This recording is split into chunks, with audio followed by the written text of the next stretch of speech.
Olá, meus queridos inscritos do canal Falando de Direito, como é que vocês estão? Eu fiz uma chamada há pouco tempo, recentemente, hoje mais cedo, logo mais cedo, no Shorts, dizendo que eu ia fazer um vídeo na sequência, ia postar, falar com vocês sobre o novo movimento no processo da revisão da vida toda. Muitos estavam me questionando o que será esse novo movimento, essas contrarrazões que foram protocoladas. Isso favorece os aposentados na revisão ou desfavorece? É isso que nós iremos ver aqui comigo agora. Vamos lá. Eu coloquei aqui na tela. Eu não vou conseguir virar aqui para vocês, mas eu estou com a peça, com as contrarrazões, e elas, já adianto aqui, elas são favoráveis. O que são contrarrazões? É uma forma de contra-argumentar o pedido, os embargos de declaração do INSS. E aqui a advogada que está à frente, a doutora Gisele, ela vai contra-argumentar cada ponto levantado pelo INSS. E eu vou aqui falando com vocês. O primeiro ponto, uma linguagem bem simples, informal, com alguns termos técnicos que se fazem necessários para não fugir aqui muito da temática da revisão da vida toda, mas eu vou simplificar a matéria para que vocês que não estão familiarizados possam entender em que pé nós estamos no processo. Então aqui ela faz de início um resumo do processo, dizendo da questão do cômputo dos valores anteriores a 1994, que são necessários para que seja feita justiça a todos os aposentados e pensionistas. Depois, na sequência, ela vai levantar um tópico sobre a desnecessidade de atribuir efeitos suspensivos aos embargos de declaração, e é importante aqui frisar que no Código de Processo Civil, que é a lei maior que rege os andamentos processuais, diz ali que os embargos de declaração não têm efeito suspensivo. Então, o seu processo, o juiz ali que despachou o sobrestamento, a suspensão, a pausa daquele processo, não o deveria fazer. Mas eu até entendo o posicionamento de alguns magistrados que têm receio de que a sua sentença seja reformada posteriormente, se eventualmente houver ali uma modulação que pegue, uma modulação dos embargos de declaração que pegue e que surpreenda o processo, que não é o caso. Esse não é o caso aqui da revisão da vida toda, e nós iremos tratar disso mais à frente, que não é caso de modulação dos efeitos, em que pese a gente ainda tem um receio de que isso possa ocorrer, porém há indícios que indicam que não haverá modulação dos efeitos, mas isso nós só poderemos ter certeza quando for julgado. Então, a doutora aqui, ela trata da desnecessidade dos embargos de declaração, inclusive ela vai se apoiar no Código de Processo Civil para tratar dessa temática. Mais à frente, a doutora ela vai falar a questão da cláusula de reserva de plenário que o INSS está atacando que o julgamento deve ser anulado, porque o STJ, ele não se ele ofendeu a reserva de plenário, ou seja, o julgamento ali da revisão da vida toda, ela teria que ser encaminhado para quem? Para que o STF se manifestasse, não poderia ser julgado ali pelos ministros, por alguns ministros, mas o problema da revisão da vida toda nunca foi constitucional. Nunca se tratou, inclusive os próprios ministros do STF, Alexandre de Moraes, até o próprio, salvo engano, o Cássio Nunes, ele também trata que não tem questões constitucionais, ali é questão de uma regra de transição. O que pegou ali não foi nem a questão da constitucionalidade ou da ilegalidade, o que pegou mesmo é o impacto econômico alegado pelo INSS. Esse que é o grande X da questão que está atrapalhando a revisão da vida toda. Então, aqui ela rebate a argumentação da ofensa à reserva de plenário, porque quando são temas que envolvem constitucionalidade, esses temas eles têm que ser submetidos para que todos os membros julguem, porque eles são os guardiões da Constituição. Olha só que palavra bonita, guardiões da Constituição. Depois, no próximo tópico, ela trata da inexistência de omissão a respeito da decadência e da prescrição. Veja, a questão da prescrição é muito clara. é os últimos 5 anos. Os últimos 5 anos. Então, não há nada que se falar nesse ponto. Não tem nem que ser feito maior do que isso, estender essa prescrição, porque está no Código Civil, está na lei. As regras já estavam postas antes que os jogadores, os operadores ali, as partes do processo peticionassem. E isso já havia sido estabelecido no Código Civil. A questão da decadência também, nós já avisamos, isso é uma questão que extingue o processo com resolução do mérito, ou seja, não há nada que se possa fazer, são 10 anos, não tem como afastar. Eu sei que muitos aposentados não gostam de ouvir isso daí, mas é uma regra posta. Quebrar essa questão da decadência é muito difícil, salvo se você tiver um processo de revisão administrativa, que daí pode reiniciar o cômputo da decadência. Por isso é muito importante que vocês não percam tempo com o processo. Vocês que estão aguardando, desculpe, vocês que estão aguardando o desfecho da revisão da vida toda, fiquem atentos. Eita tosse, peço mais uma vez desculpa para vocês.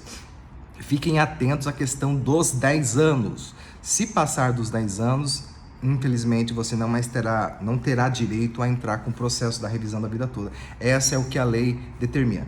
Vamos na sequência aqui da inexistência da questão do divisor mínimo. Isso o Dr. João Badari trabalhou muito bem no vídeo onde ele trata essa questão do divisor mínimo. Não existe omissão, o divisor mínimo vai estar ali presente, é claro, que com as regras próprias da lei que irá reger ali a regra de transição da revisão da vida toda, ali vai ter a questão do divisor mínimo. O que é o divisor mínimo?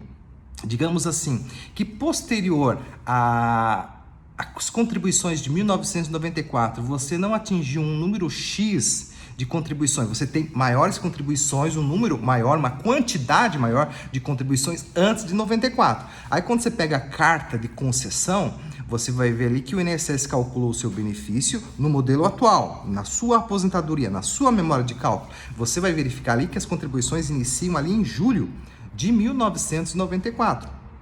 Perfeito? Começam ali em julho de 94. As anteriores não são computadas. Só que o INSS, se forem esses valores forem muito altos, a questão ali tem que ter um divisor mínimo para fazer a média das contribuições. E o INSS está alegando que houve essa omissão do divisor mínimo e não houve. Ela também está presente, terá eficácia condicionada à regra de transição. Depois, da desnecessidade da adstrição ao pedido. O que é a adstrição ao pedido? Então, quando a gente estuda lá o processo civil, nós estudamos que o juiz ele não pode julgar além dos pedidos, aquilo que a gente chama de ultrapetita, nem abaixo citrapetita e nem extrapetita, ou seja, inovar, dar um pedido, dar uma decisão que não foi pedida no processo. É isso que a gente estuda. Então, a ultra, citra e extrapetita, que está além, que está aquém e que não está nos pedidos.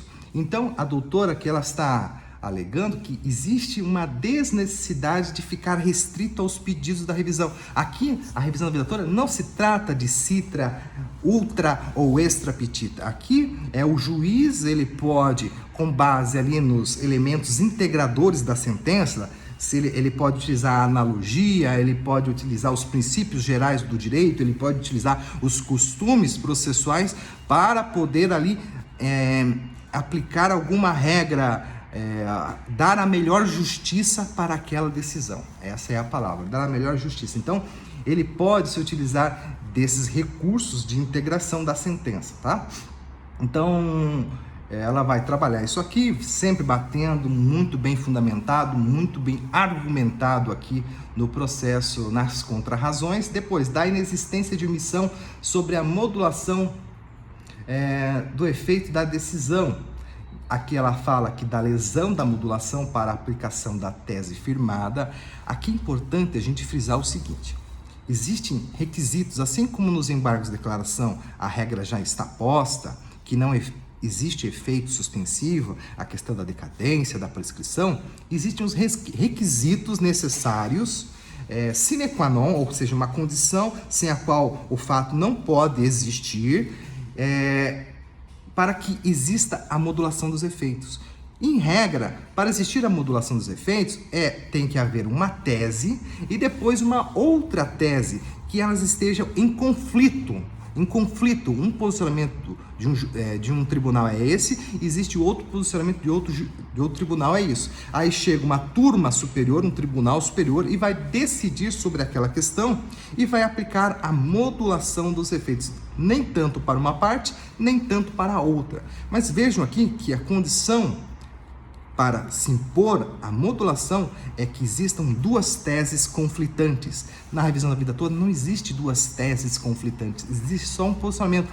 O STJ decidiu favorável à revisão da vida toda e o STF decidiu favorável à revisão da vida toda. Então, não há que se falar em modulação dos efeitos. Ficou entendido isso daí? Da tese da lesão, por isso que não pode ter a questão da modulação. Daí um subitem do descabimento da modulação dos efeitos no julgado, é isso que a doutora Gisele vai fundamentar, e muito bem fundamentado.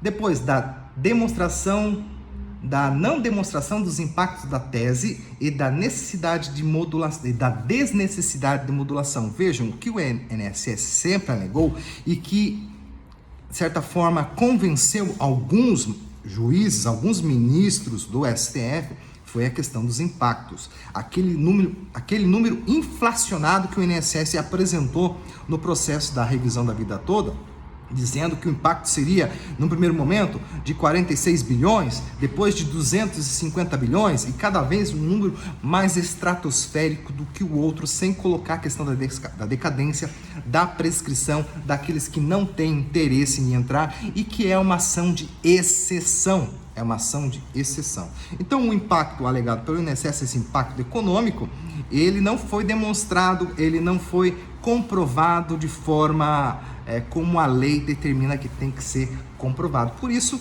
que não há que se falar, mais uma vez, sobre o aspecto de vista econômico, que há necessidade da modulação dos efeitos.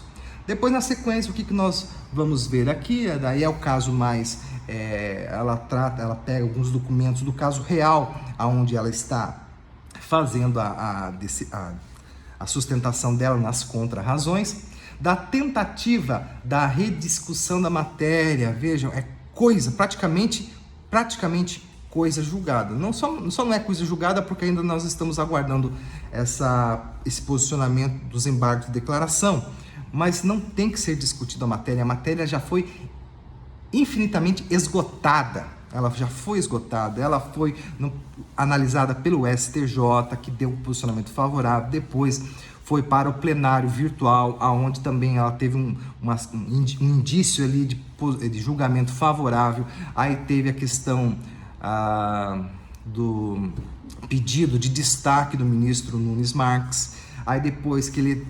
pedido de destaque, depois teve a vista do ministro Alexandre de Moraes, que ficou com 10 meses analisando o processo, depois foi julgado no STF. Então, não há que se falar de um novo julgamento, de uma nova rediscussão para a matéria está julgada.